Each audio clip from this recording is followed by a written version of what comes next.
Hello, good morning. I'm just waiting to see if the video is working.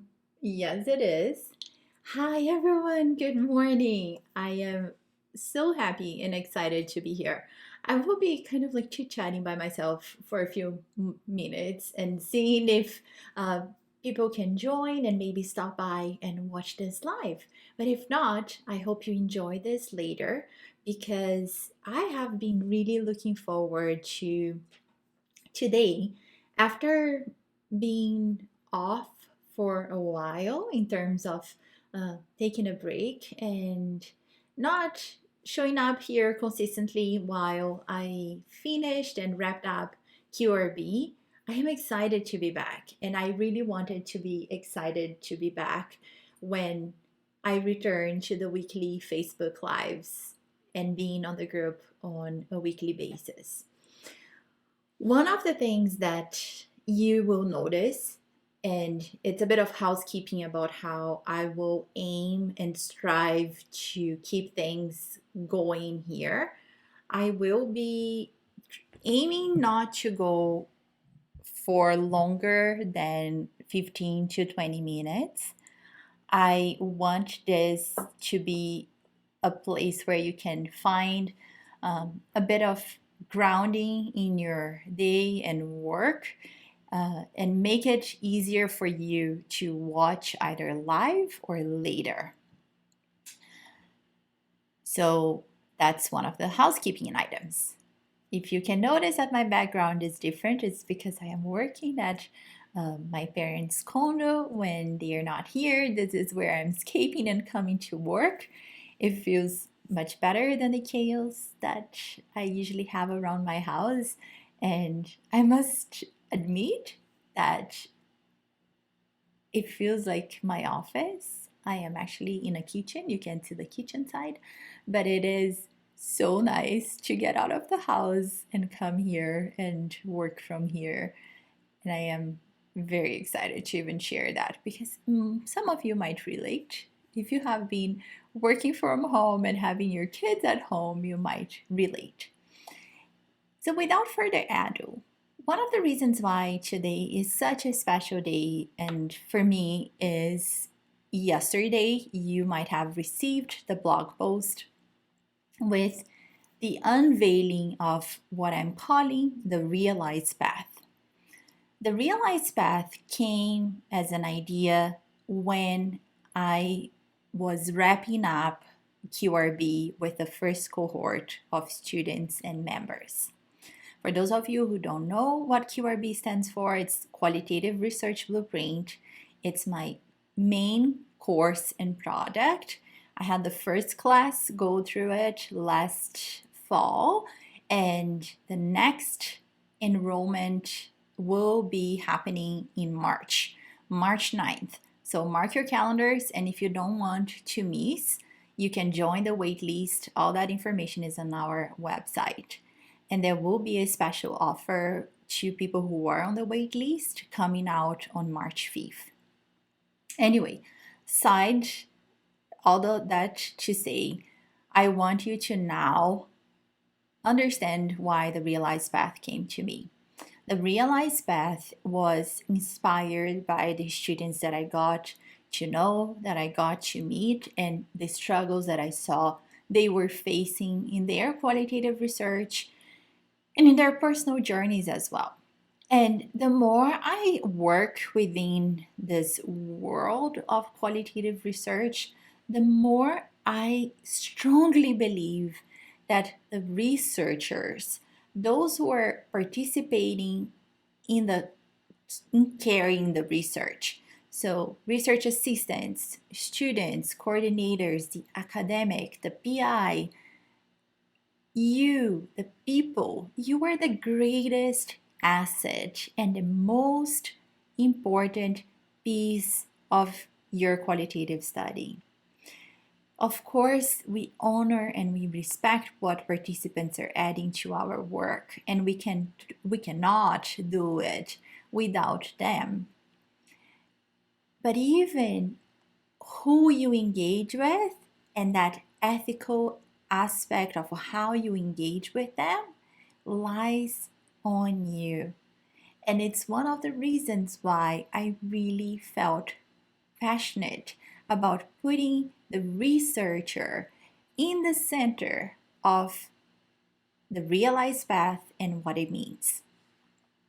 So I am going to share my screen with you and show it's 3 slides, but I wanted to put visually what I am talking about. And let me just, okay. So let's go. So today is January 5th. We are here and I'm introducing to you the Realized Path live. And the first thing that I want you to see and take note is what the path means. So you will find 4 pillars. And these 4 pillars are self, and that means yourself as the qualitative body and mind. And I firmly believe, especially based on what I just said, that you as a researcher feeling well, grounded, healthy in your body and mind is vital to how you show up and how you present your research to your participants, to your peers, to your audiences. The other pillar is community of practice. Community of practice has everything to do with relationships.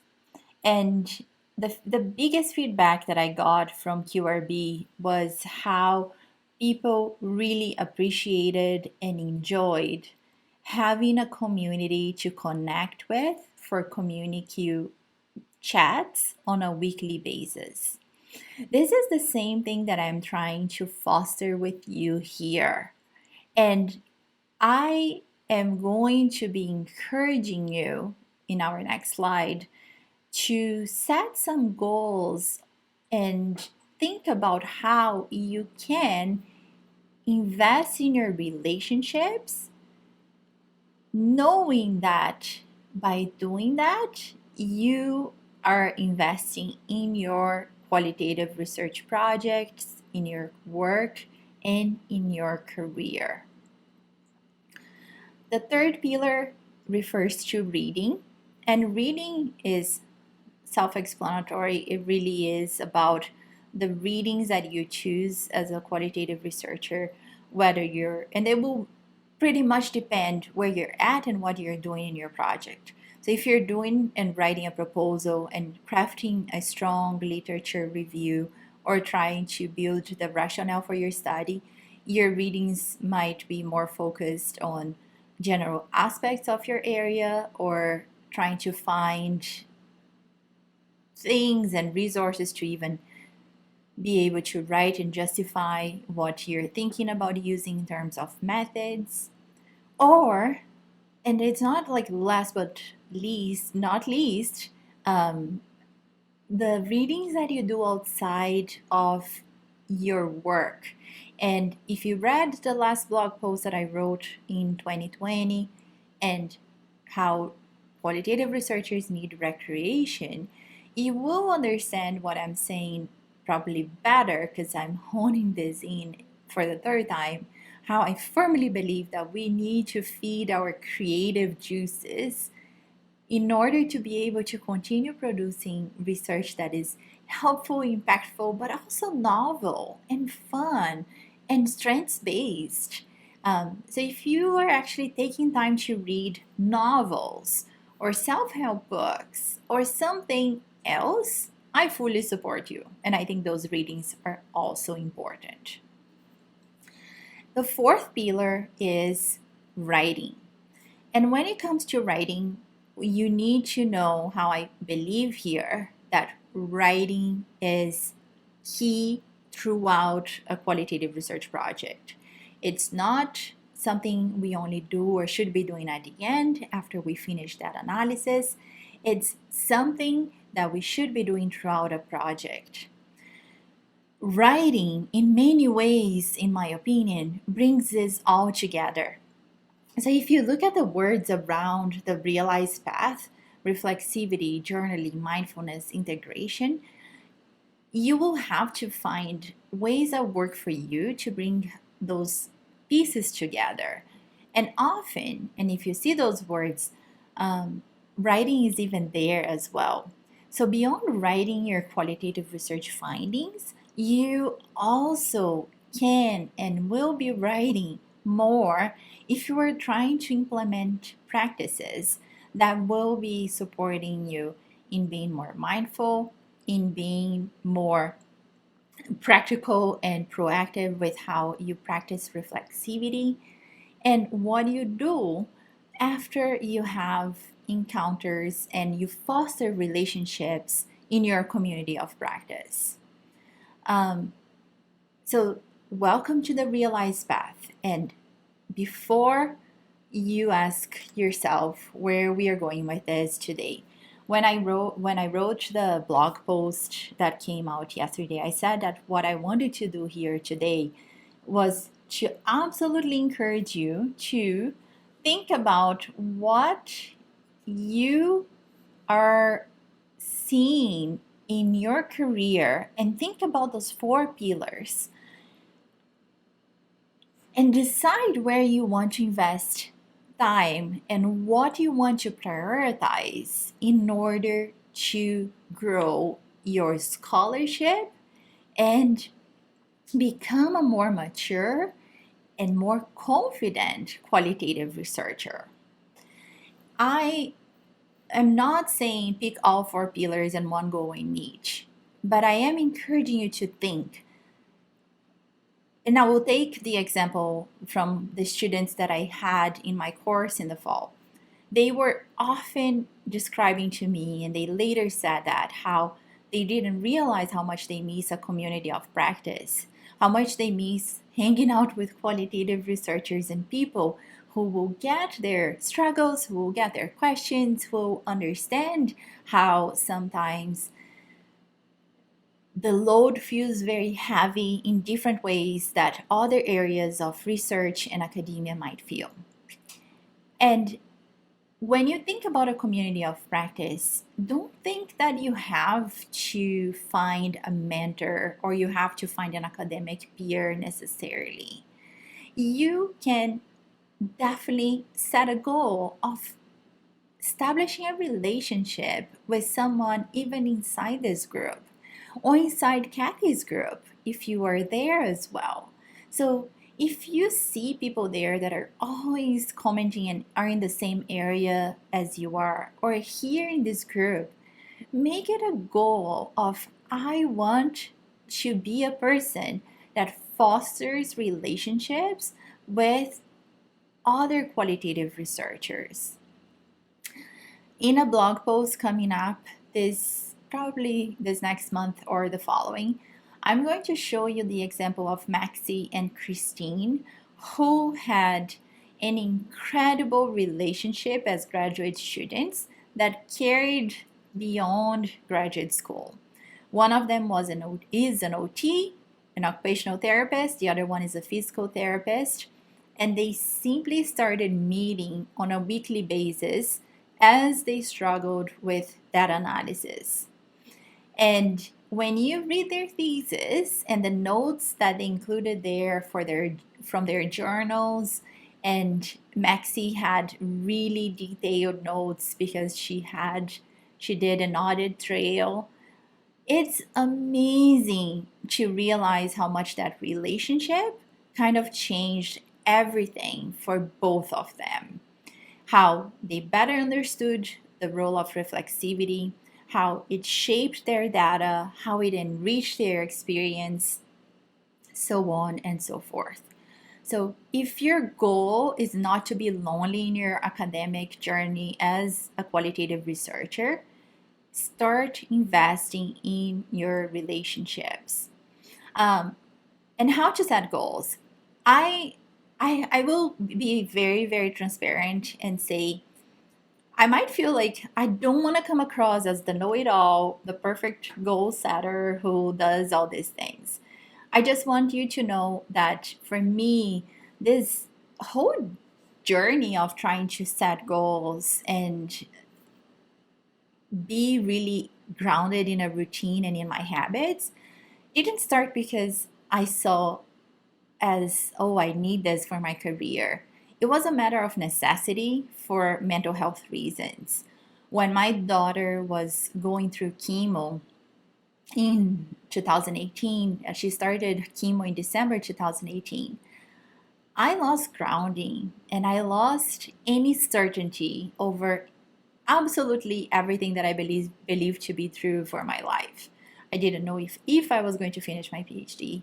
I didn't know if I would even care about finishing my PhD. I didn't know if I was going to have 2 kids in the next year or if I was going to be losing one of them. And all those uncertainties, they really put you, like, kind of like get you down on your knees and make you feel like everything has shifted. The ground is not the same underneath your feet anymore. And being mindful and practicing what I'm about to share with you was not an option for me. It was survival. Like, I had to survive. But then when I started practicing what I'm going to share with you, I started not only surviving in that journey of going through chemo with her, but I started to thrive and to feel really well emotionally and physically. And it is that I want for you, because that's life professionally and personally. It's ebbs and flows. Look at 2020 and what it meant and what it was for most of us. So those ebbs and flows of life will happen. And if you know how to set your goals and if you ground them in your habits, existing habits, I think you will be more likely to sustain them and to be able to really thrive in the type of qualitative researcher you want to be in 2021 and beyond. So I'm going to give you an example. Let's say you picked the pillar of reading. You feel like you haven't kept up with the readings in your area and you want to invest in reading. One of the things that I would recommend you doing is those things that I put there, like habit stacking, cues, and rewards, are things that you would find as strategies in these 2 books that I'm recommending there, Atomic Habits and Tiny Habits. Habits is by James Clear, and Tiny Habits is by BJ Fogg. BJ Fogg is actually, I think, a Stanford professor and very, very knowledgeable and really amazing in how he explains the idea of tiny habits. Anyway, let's say you chose to read, and that's the pillar you want to invest in. I'm choosing that pillar because that's what I chose in December 2019 as my goal. And what James Clear says in his book is that when you set a goal, you really think about how that goal, you want to be the person that achieves that goal and has that identity. So I told myself and I said, I want to be a reader. And for me, that really meant reading every day. And I wanted to be a reader outside of my work. So I didn't want to be reading only papers and books and academic books. I wanted to be reading outside my work. What he recommends is that habit stacking. So use a habit that you already have that is very solid. So whether that's your morning cup of coffee, you're brushing your teeth, or hopping on a train to commute. I know that's not happening for most of us. And for me, it was the evening. Like, I lay down and I have always a book beside my bed. And for me, it became the habit stacking was related to that evening routine.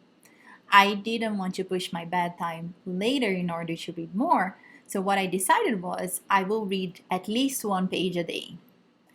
What ended up happening, and that's what James Clear says, you put that ridiculous number. And maybe in your case, it's like, I'm going to read the method section of a paper on a daily basis. I'm going to read one abstract a day, or I'm going to read one paper a week. I want to be a reader. If if that's your identity, you need to find in your schedule a habit that is consistent where you can root what you want to accomplish. And it's incredible because both of them give all these examples that they seem so foolish when you read about them, especially because, like I'm going to read one page. Is one page going to make me a reader? I know, like, I have people watching there. Jill, am I going to be a reader if I read one page a night, per night? Probably not. But the thing is, because that habit started, it became so easy to just want to go to bed a bit earlier on a daily basis so I could read more because I started enjoying more. And it wasn't that with that I also just started picking up more readings and reading more. And over time, because you find so much pleasure in accomplishing what you wanted, you also set rewards for you. And what for me, the reward was by the time I finish this book, I am going to get an audiobook. And the other thing that I realized was that if I had the audiobook and the Kindle version, I would read so much faster because I would listen to parts of it and then go back to the Kindle. And it was just finding ways to make that habit happen. I did become a reader in 2020. I'm proud to say that. And also excited because I love reading, and the process of discovering and seeing other people's ideas, even in fiction, to me goes really well with what we do as qualitative researchers. We tell stories, we portray human experience, and I think it does really feed my creative juices as a qualitative researcher, especially as someone who is trying to support you. So go back to the realized path. It's in your inbox if you are on our email list. If you're not, it's on the blog, the QualiQ blog. Think about what pillar you really are feeling you want to invest and prioritize in order to look after yourself and your career. With that in mind, set goals using that idea of stacking habits that you already have or creating the other idea that I had there that I didn't say much is cues and rewards. So use things that you already do as part of your day to instigate you to move along with accomplishing the goals you want. For example, if your goal is to establish relationships and connect with other qualitative researchers and start conversations with them, maybe your cue is as soon as I hop on Facebook, I will make it a goal to meaningfully connect either by responding or making a comment related to something and someone that I am trying to develop a relationship with. I don't think this is actually fake in terms of, oh, I'm not even being genuine. I think that's intentional. And intentionality is one thing that I believe needs to happen for all of us if we don't want to burn out as qualitative researchers as we are trying to accomplish our goals in our research, in our career, in our personal lives. So, welcome to 2021 with QualiQ. I will be hammering the message of the realized path and how you, as a qualitative researcher, you're the biggest asset for your research and for your work and for the people you serve, your participants. So invest in yourself and think about what you need the most. And let's try to make it happen. And that's all I have for today. I hope you enjoyed this short but definitely I think so. I do think it is. It was a short presentation and it was a definitely quick overview. I'm already over time with what I said in the beginning. That was my goal to keep this under. So welcome, and I will see you next week. We'll be here weekly, and this is another place for you to be building your relationships, even if that's with me. And that would be lovely. I would love that. So take good care, and I'll see you soon.